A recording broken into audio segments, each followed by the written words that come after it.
करवा चौथ व्रत करने से पति की आयु कैसे लंबी होती है? क्योंकि जन्म के साथ ही हमारी मृत्यु तय हो जाती है। क्या ये व्रत किसी शास्त्र में लिखा है? पूनम कपूर, तुमने बड़ा सुंदर प्रश्न पूछा है। पत्नियां अपनी पति के लंबी उम्र के लिए कामना करती हैं और वे इस व्रत को करती हैं। अब बात करें शास्त्र की तो एक दो जगह दर्शन है, मगर मैं इसके वैज्ञानिक तथ्य पे चलता हूं। ये सारी चीजें पुरानी पुरानी छोड़ो, इसके हम वैज्ञानिक तथ्य पे चलते हैं। What is the scientific reason behind it Karwa Chauth व्रत, इस पर बात करते हैं। भारतवर्ष में और हिंदू वैदिक सनातन संस्कृति में करवा चौथ एक पवित्र व्रत के तौर पर माना जाता है और इसे माताएं बड़े भाव से करती हैं। सारे दिन निर्जल रहकर चंद्रमा की प्रतीक्षा करती हैं और चंद्रमा का दर्शन करने के बाद वे बड़े प्रेम और भाव से फिर जल ग्रहण करती हैं और अपने पति की पूजा करती हैं, अर्थात सारे कस्टम्स को निभाती हैं। Now we comes on the point कि आपने पूछा कि क्या इससे पति की उम्र बढ़ती है। यह प्रश्न बड़ा कीमती है। और दूसरा दर्शन यह है कि पति की उम्र बढ़ती है तो कई बार ऐसा होता है जो लोग करवा चौथ का व्रत रखते हैं उनके पति की डेथ भी हो जाती है, ऐसा भी होता है। तो तुमने जो लिखा कि जब सारी चीजें निर्धारित हैं तो ऐसा कैसे हो सकता है, तुमने बहुत अच्छा और बहुत इंटेलिजेंट सवाल किया है। बहुत इंटेलिजेंट सवाल है ये। अब इस इंटेलिजेंट सवाल पे थोड़ी सी चर्चा करते हैं। अब करवा चौथ क्या है? एक स्त्री का ये विचार कि मेरे पति की लंबी आयु, पहली चीज तो लंबी आयु मांग किस लिए रही है? ये महिला अपने पति की लंबी आयु क्यों मांग रही है? आइए समाज में वापस चलते हैं। चलिए, तो समाज में जब हम जाते हैं तो आज किसी भी स्त्री को, कोई भी स्त्री हो, अकेले का जीवन ठीक नहीं है। कोई भी स्त्री, बच्ची हो, युवा हो, अधेड़ हो, वृद्ध हो, स्त्री का जीवन कभी भी अकेले रहने के लिए नहीं बना।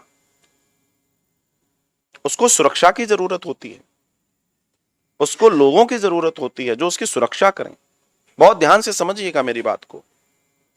और हर स्त्री चाहती है कि वो सुरक्षित रहे, उसके परिवार में, उसके घर में, उसके सभी जगह पर। लेकिन समाज के ताने बाने बहुत अलग हैं, बहुत अलग ताने बानों में समाज चलता है।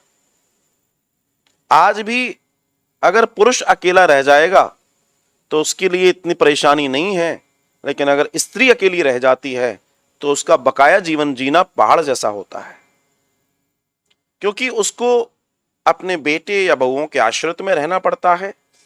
या तो भगवान की कृपा रही, बहू बेटे बहुत अच्छे हों, आजकल बड़ा मुश्किल होता है, और या फिर यह होता है कि उन्हें घरों से बाहर निकाल दिया जाता है, या फिर यह होता है कि वो किसी कोने में अकेले पड़े रहते हैं।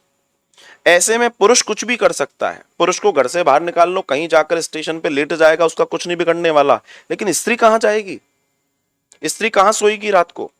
स्त्री कहां रुकेगी? कभी विचार करके देखिए। स्त्री का जीवन कांच की तरह है भैया। इसलिए उसने एक व्रत चुना, जो व्रत था कि मेरी पति की आयु लंबी हो जाए। क्यों हो जाए? क्योंकि उसकी आयु लंबी रहेगी और उसके सामने जब मेरी मृत्यु होगी तो मेरे ऊपर किसी तरह की कोई प्रॉब्लम नहीं होगी। मैं अपने जीवन को जीकर निकल जाऊंगा, क्योंकि मेरा पति मेरे साथ में है, वो उसके कवरेज में है। इसलिए स्त्री चाहती है कि मेरी मृत्यु पति के पहले हो। जबकि सामान्य तौर पर देखा जाए तो स्त्री जो होती हैं वो पति से आयु में भी कम होती हैं सामान्य तौर से। लेकिन वो चाहती है, क्यों? वो कहती है मैं सुहागन नहीं जाऊं। क्यों? उसका रीजन ये नहीं है, कोई धार्मिक रीजन नहीं है। उसका बेसिक रीजन अगर आप समझोगे तो ये कि समाज में अकेली स्त्री का जीना उचित नहीं है। बड़ी परेशानियां हैं। कोई कितनी बड़ी बड़ी बातें कर ले, मैं तो कड़वी बात कह रहा हूं, बड़ी परेशानी है।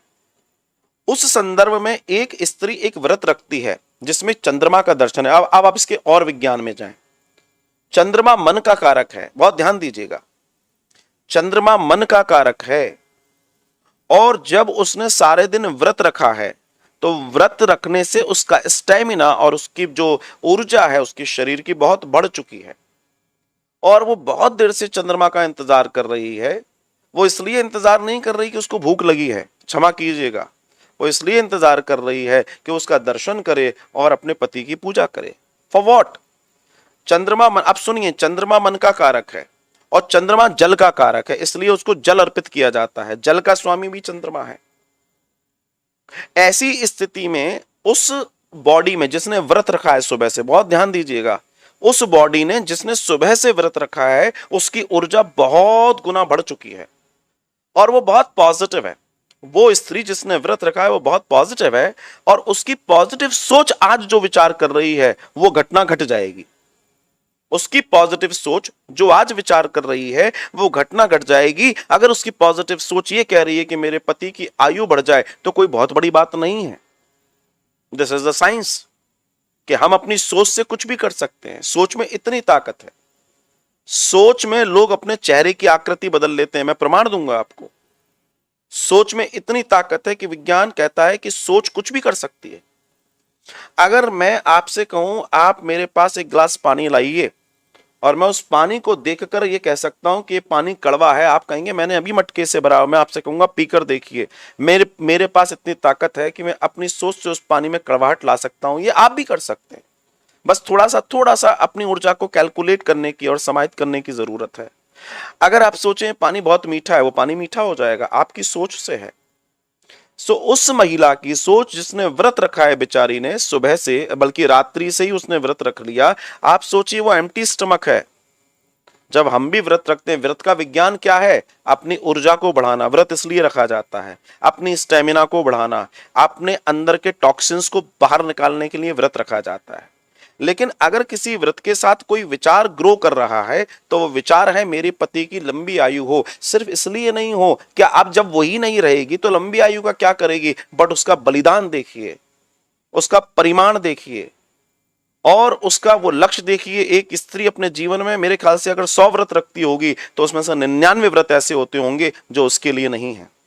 उसमें से 99 व्रत ऐसे हैं जो उसके परिवार, उसके बच्चे, उसके पिता, उसके माता, वॉटएवर जो भी हैं, उनके लिए होता है। आप विचार करके देखिए, वो अगर भूखी रह रही है तो किसके लिए रह रही है? किसी पुरुष की आयु बढ़ाने के लिए।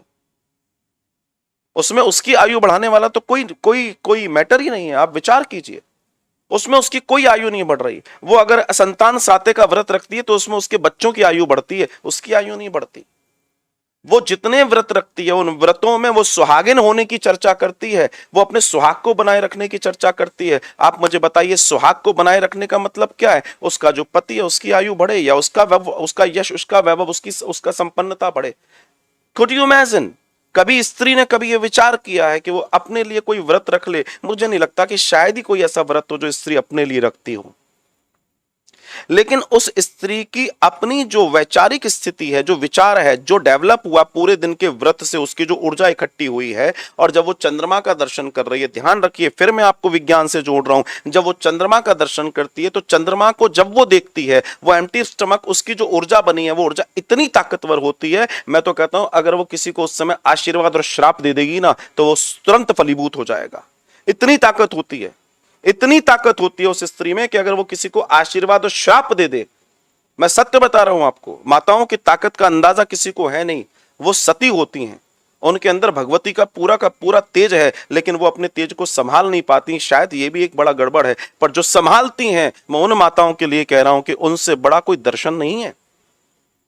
अगर वो अपने पूरे जीवन के अंदर कुछ नहीं तो 2-5 साल तो व्रत रख लेती हैं, 2-5 साल का कैलकुलेशन व्रत का है, और उसमें से एक भी दिन उन्होंने अपने लिए नहीं रखा। पूरे अपने परिवार, अपने पति, अपने बेटे, अपने बच्चों, उनके एजुकेशन, ना जाने किस किस के कौन कौन से परमात्मा के दरवाजे जाके धागे बांध बांध के व्रत रखे। किसके लिए रखे? अपने लिए रखती है? नहीं।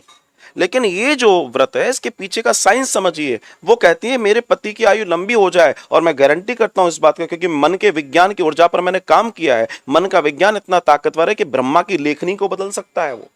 वो ब्रह्मा की लेखनी को बदल सकता है, वो किसी की आयु बढ़ा सकता है। अब यहां आयु बढ़ाने के पीछे भी एक बहुत बड़ा दर्शन है, आयु बढ़ाने को लेकर भी एक दर्शन है। अब आप समझो, आयु बढ़ जाए, या वो क्या कह रही है? वो क्या कह रही है कि मेरे पति की लंबी आयु हो जाए? नहीं, इसके पीछे भी एक दर्शन है। असल में उसका कहने का दर्शन है मेरे पति के रहते हुए मैं सुहागन होकर अपने शरीर को छोड़ूं। क्यों? क्योंकि किसी भी स्त्री का, ये बहुत प्राचीन समय से ऋषि मुनियों ने बड़ा अच्छा डिजाइन किया, किसी भी स्त्री का अकेले रह पाना दुनिया में आज भी और उस समय भी, आज भी और उस समय भी कहीं ना कहीं गड़बड़ था। जब द्रौपदी की चर्चा आती है तब भी मैं आपसे बात करूंगा, और हजारों ऐसे दर्शन हमारे यहाँ हैं तब भी मैं आपसे बात करूंगा। सो इस दर्शन को समझिए आप। तो असल में इस व्रत की महिमा बहुत है। हाँ लेकिन, क्षमा कीजिएगा मैं कुछ कहना चाहता हूं, हाँ लेकिन ये भी व्रत अब डिजाइनर हो गया, ये व्रत भी अब डिजाइनर हो गया है। डिजाइनर, और डिजाइनर शब्द आप लोग बहुत अच्छे से समझ रहे होंगे। This become a designer, decorative हो गया ये व्रत। असल में इसके अंदर का जो सत्य है वो कहीं छुपता जा रहा है। जितना समय उस समय ब्यूटी पार्लर और अपने आप को मेकअप करने में लगता है, मैं अन्यथा मत लीजिएगा मेरी बात को, मैं दोनों बातों का सपोर्ट कर रहा हूं आपके लिए। मैंने अभी आपकी तारीफ भी की है बहुत ज्यादा, माताओं बहनों से निवेदन है। लेकिन जितना आप उन सब में लगा रहे हैं उतना उतना बहुत ज्यादा आवश्यक नहीं है, इतना समर्पण, उतना प्रेम। क्योंकि कई बार ये भी देखने में आता है कि साल में एक बार पूजा हो रही है और बाकी 364 दिन कुछ और हो रहा है, तो वो काम नहीं करेगा व्रत। ये आस्था और विश्वास की धारा है, ये निरंतर सतत भाव से जो बढ़ रही माताएं हैं उनके लिए ये व्रत काम करने वाला है। ये हर किसी के लिए काम भी नहीं करेगा, डेकोरेटिव वालों के लिए काम नहीं करेगा ये व्रत। आजकल सोसाइटियां, क्लब और इनमें करवा चौथ हो रहे हैं। अब सोसाइटियां और क्लबों में अगर करवा चौथ होंगे तो हो गए करवा चौथ।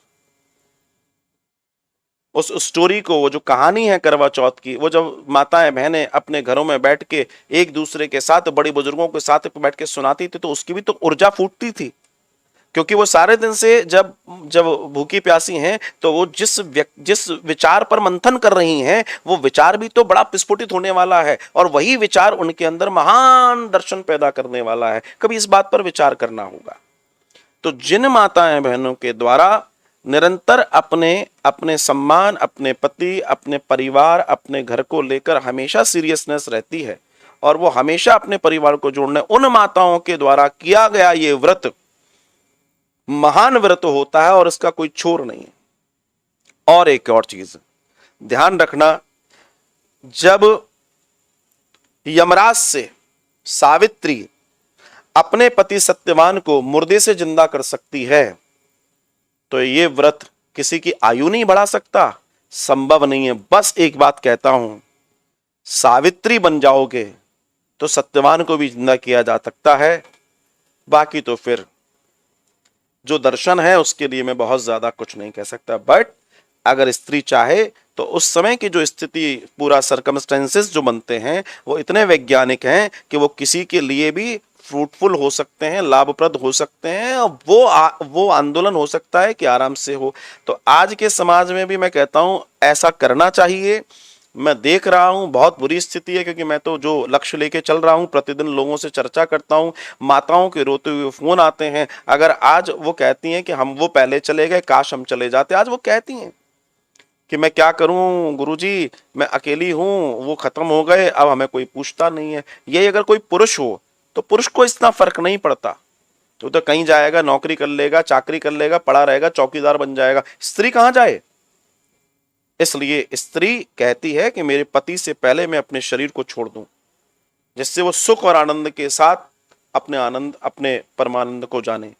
तो ये दर्शन असल में ये है, ये दर्शन वो नहीं है जो आप समझ रहे हैं। इस दर्शन को समझने का प्रयास करें। पूनम कपूर, बहुत अच्छा प्रश्न है, और ये प्रश्न की बात है शास्त्र में दर्शन है, तो बिल्कुल शास्त्र में भी इस व्रत का दर्शन दिया गया है।